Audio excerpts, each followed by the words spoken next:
Hello Huns, happy almost Valentine's Day. Jumping on any reason to celebrate at the moment, right Huns? We're going to talk about the planets of love and sex today, and then I'll spill some of that compatibility. So your Venus placement dictates your approach to love and romance. It's also to do with things like beauty, your artistic nature, money, pleasure, but we're just going to talk about the love side of things because, listen, we're sticking to a theme, Valentine's Day. Your Mars placement then shows where your passions lie.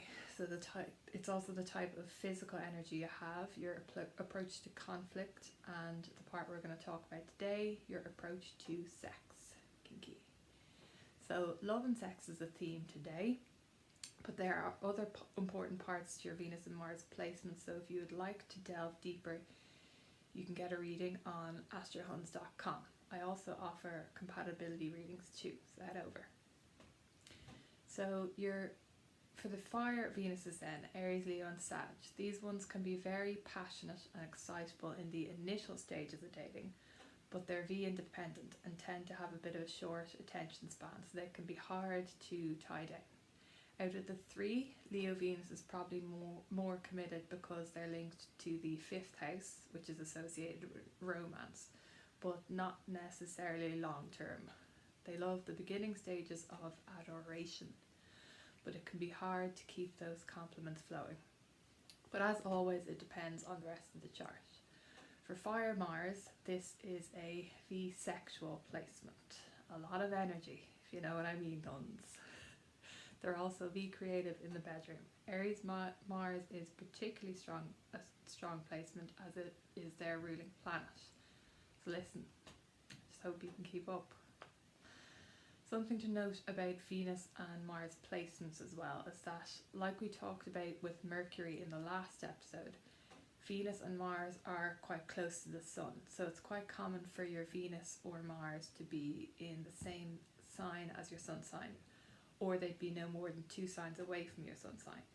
And if your Venus sign is different from your Sun sign, that means that you probably act different with your bae than with other people.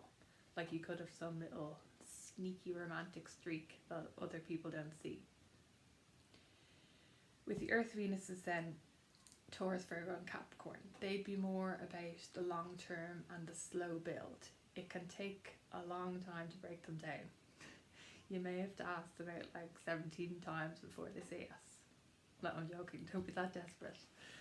They're looking for a steady, sensible partner, not just some fleeting moment. Taurus in particular is ruled by Venus, so they'd be all about the romance and the wooing.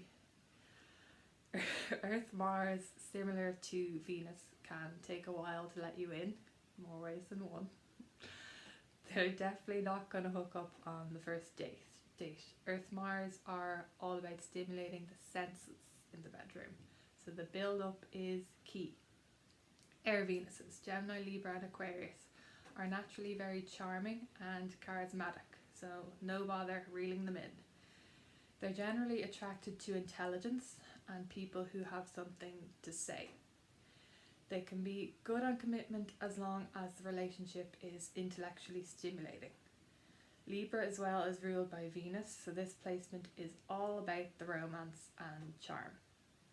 Air Mars placements can be a bit of a quirky one. They're not afraid to get experimental and try some new shit in the bedroom. But again, the biggest sex organ for them is the brain. Stimulate that mind first, Huns. Water Venuses, Cancer, Scorpio and Pisces, are the ones that become very emotionally invested in the relationship, so don't be an arsehole. They want all that love and affection, even Scorpio Venuses, but they probs wouldn't admit it. It's all about the cute little thoughtful gestures and sentimental shit, like I saw this and thought of you kind of vibe. Water Mars placement, again, all about the emotional connection. No emotionless sex for them, Huns. You need to be head over heels. Scorpio's ruled by Mars, so they're V-sexual and generally always have some kind of fetish, just saying. But they still need that emotional connection. In fact, they need you to be obsessed. In terms of compatibility then, there are a lot of factors involved, and I have a post on my page breaking down the different levels, but I'm just gonna talk about some cute little Venus-Mars connections today. So if your sun sign is the same as the other person's Venus, this would be an example of a very affectionate partnership, and they'd be your typical type. Same if your rising sign is the same as their Venus, you'd be physically their type. If you're dating someone then with the same Venus sign as your moon sign, you would feel very comfortable around that person and you both care a lot about each other. If you both have the same Venus sign, there's kind of a magnetic attraction there, whereas if your Venus is the same as their Mars, there would be some serious sexual chemistry. Venus and Mars are the planets that kind of vibe off each other all the time, like a yin-yang kind of thing. So for dating, having some Venus to Mars compatibility can be well. Anyway, that's it for this episode. Make sure to check out the Venus and Mars compatibility posts on my page as well as the website for more tea. Hope you have a cute Valentine's Day. Even if you're single, who gives a shit? Celebrate love. Buy yourself some chocolates or something. You deserve it, hon. Fucking treat yourself. Thanks for watching, thanks for following, and thanks for just being you, hon. You stunning little creature. Okay, bye.